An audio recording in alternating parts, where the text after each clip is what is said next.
Hello friends, मेरा नाम विनीत और आपका स्वागत है एग्ज़ाम 8.9 में।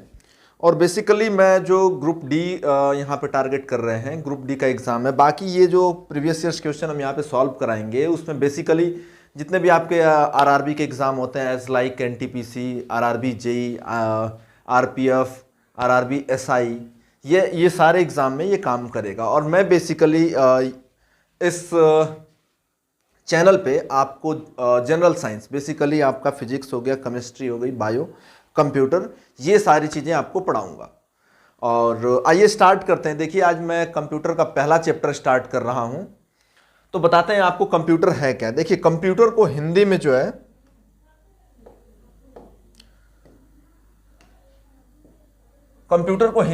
संगणक कहते हैं। क्या कहते हैं? संगणक कहते हैं। यानी कि ये एक प्रकार की विशेष मशीन है जो कि टेक्निकल रिसर्च के काम आती है। अगर हम सीधे सीधे शब्दों में कहें तो ये हमारा टाइम बचाती है। आज की लाइफ इतनी इजी हो गई है कि मत पूछिए। 2010 की मैं बात कर रहा हूँ, उस टाइम इतना मोबाइल और लैपटॉप नहीं था। तो मुझे ख्याल है जब भी हमें स्टेशन रेलवे की टिकट बुक करनी होती थी तो हम लोग 1 महीने पहले जो स्टेशन जाया करते थे, वहाँ टिकट लिया करते थे और फिर आते थे। मेरे घर से स्टेशन की दूरी ऑलमोस्ट 14 किलोमीटर है, तो एक दिन मतलब पूरा 5-6 घंटे लग जाता था एक टिकट कराने में।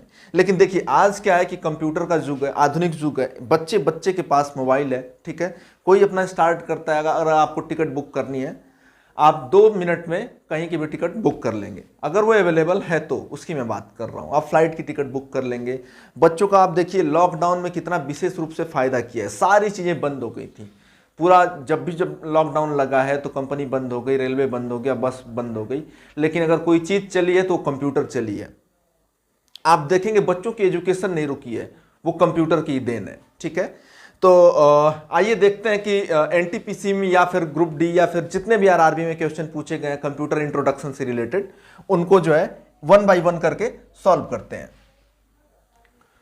देखिए, फर्स्ट क्वेश्चन आपके सामने है।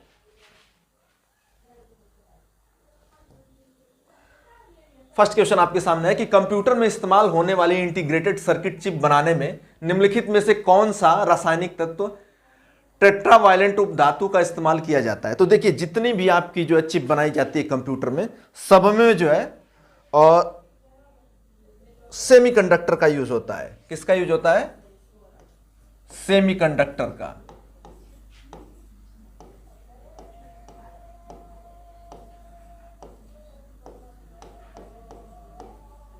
सेमीकंडक्टर का यूज होता है। इसे आप जो है अर्धचालक भी कहते हैं। इसकी चालकता बीच में होती है, ठीक है।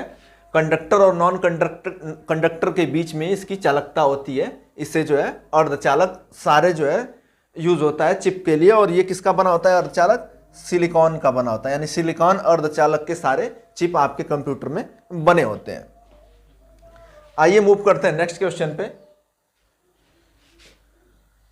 देखिए, नेक्स्ट क्वेश्चन है कि सीरियल पोर्ट कर सकता है। तो देखिए, आप लोग देखे होंगे आज जितने भी लोग कंप्यूटर यूज करते हैं कि आपके पास एक जो है पेन ड्राइव होती है, ठीक है, पेन ड्राइव।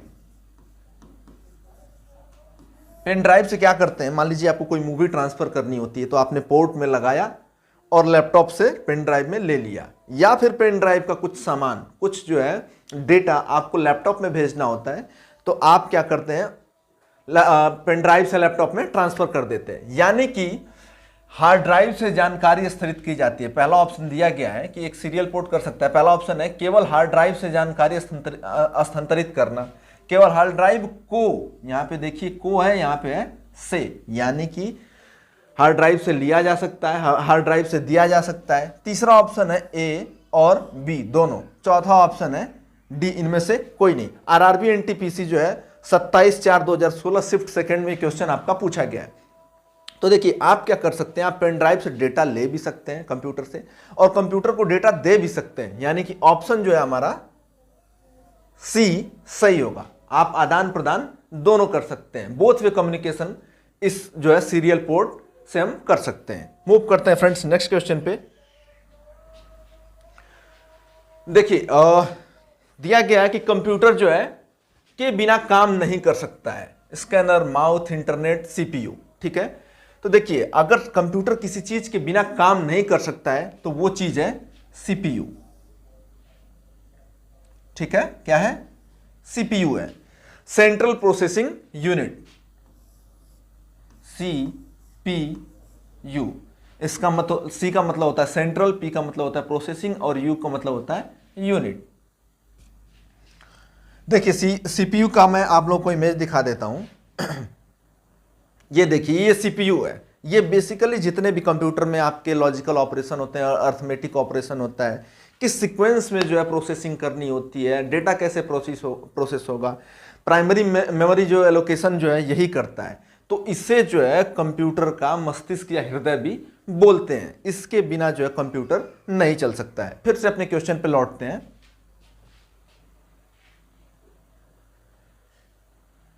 तो देखिए, यहां पे किसके बिना काम नहीं कर सकता है कंप्यूटर?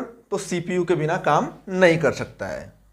देखिए नेक्स्ट क्वेश्चन है कि निम्नलिखित में से कंप्यूटर मस्तिष्क कौन सा है? मैं बता ही रहा हूं कि जो कंप्यूटर की सबसे इंपॉर्टेंट चीज होती है वो सीपीयू होती है।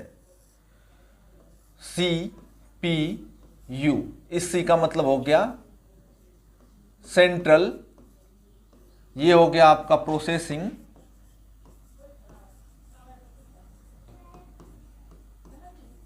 और ये यू का मतलब हो गया यूनिट।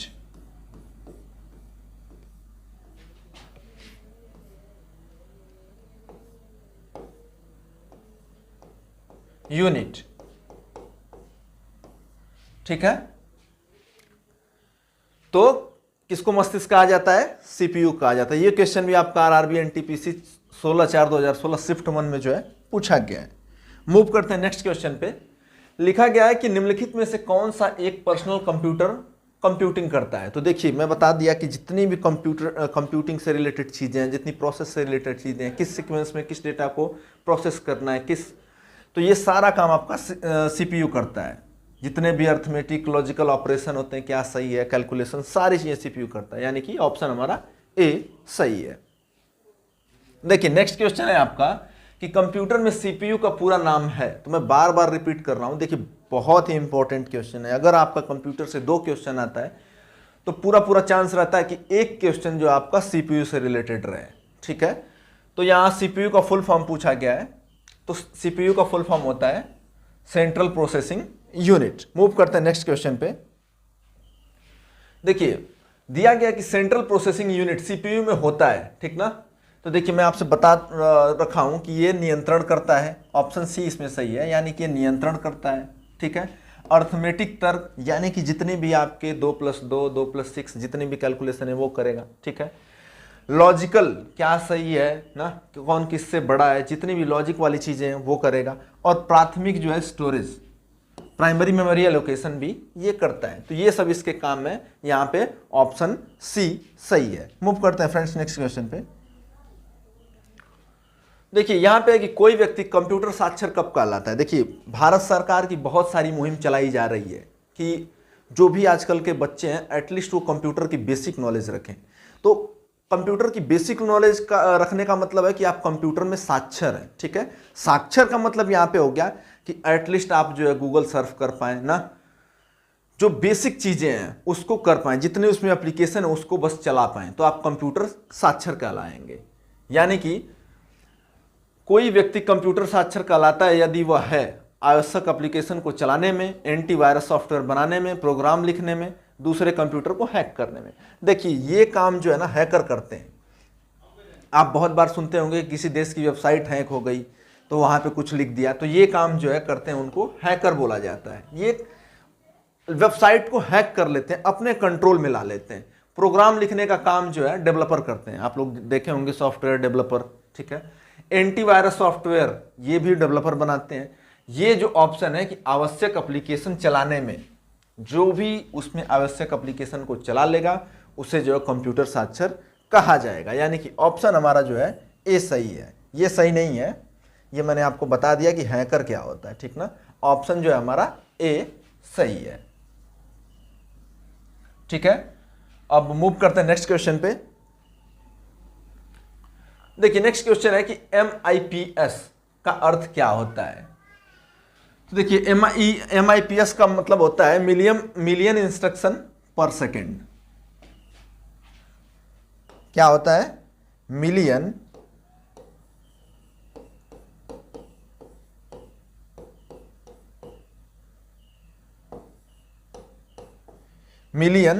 इंस्ट्रक्शन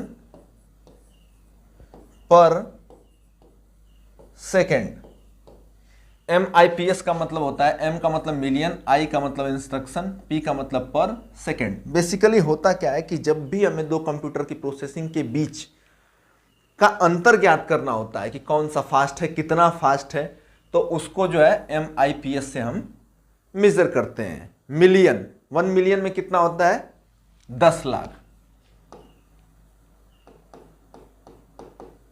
1 मिलियन में कितना होता है? 10 लाख। ठीक है, मूव करते हैं फ्रेंड्स नेक्स्ट क्वेश्चन पे। देखिए ये है कि अंक गणित व तार्किक लॉजिकल सक्रिय करने वाले संसाधन प्रोसेसर को क्या कहा जाता है ना? तो इसको कहा जाता है बाबू ALU, arithmetic and logical unit. ये एक तरह से पार्ट होता है किसका? CPU का होता है। किसका पार्ट होता है? CPU का। यानी कि ऑप्शन हमारा ए सही है, अर्थमेटिकल लॉजिकल यूनिट। मूव करते हैं नेक्स्ट क्वेश्चन पे। देखिए है कि कंप्यूटर चिप का दूसरा नाम है, तो जितने भी कंप्यूटर चिप हैं उनको माइक्रोचिप भी कहा जाता है। यानी कि ऑप्शन जो है हमारा ए सही है। मूव करते हैं फ्रेंड्स नेक्स्ट क्वेश्चन पे। देखिए BIOS का पूरा नाम है, तो BIOS का पूरा नाम है बेसिक इनपुट आउटपुट सिस्टम। जैसे ही आप लैपटॉप ओपन करते हैं, जब आप लैपटॉप ओपन करते हैं तो BIOS बेसिकली चेक करता है कि हमारा हार्डवेयर जो डिस्प्ले है, जो रैम है, ये सारी चीज़ें सही तो चल रही है ना। मेन इसका काम यही होता है BIOS का, कि जितने भी हार्डवेयर्स हैं उनको चेक करके इन्फॉर्म करना। तो BIOS का फुल फॉर्म क्या होता है? Basic input output system. यानी कि ऑप्शन हमारा जो है बी सही है। और जब ये चेक कर लेता है सारी चीजें सही रहती हैं, तो हमारा ऑपरेटिंग सिस्टम जो है मेन मेमोरी में लोड होता है। ठीक है, मूव करते हैं फ्रेंड्स नेक्स्ट क्वेश्चन पे। देखिए BIOS का क्या कार्य है, तो मैं अभी बता ही रहा था कि BIOS का कार्य है ये है कि आपको जो है ये चेक करता है कि जितने भी हमारे हार्डवेयर हैं वो सही चल रहे हैं या नहीं। तो BIOS का काम क्या होता है? हार्डवेयर के पुर्जों को प्रारंभ करना या चेक करना। यानी कि ऑप्शन जो हमारा ए सही है। देखिए आज ये फर्स्ट पार्ट था कंप्यूटर इंट्रोडक्शन का, उसमें बहुत सारी चीज़ें हैं कंप्यूटर इंट्रोडक्शन में, लेकिन जो क्वेश्चन बेसिकली पूछा जाता है वो BIOS से, MIPS से और खासकर जो है CPU से। तो इसलिए मैंने आपको हिस्ट्री बहुत ज़्यादा नहीं बताई, जो काम की चीज़ें थी उसी पे बताई। इसका सेकेंड पार्ट भी आएगा इंट्रोडक्शन का, कंप्यूटर इंट्रोडक्शन का। बाकी मिलते हैं फ्रेंड्स नेक्स्ट वीडियो में, तब तक के लिए धन्यवाद। जय हिंद, जय भारत।